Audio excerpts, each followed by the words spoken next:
Eto, marami pong nagrereklamo dito kasi kapag nangungutang po sila ng calamity loan, ibabawas po yung balance nila sa salary loan.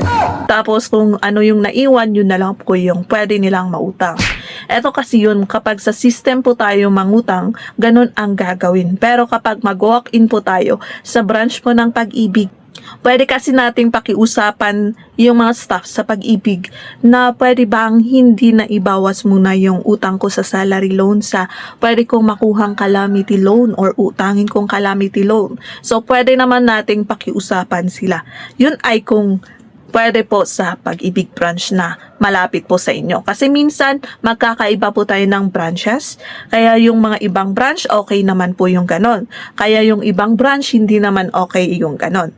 So, depende po yan sa branch po na malapit sa atin.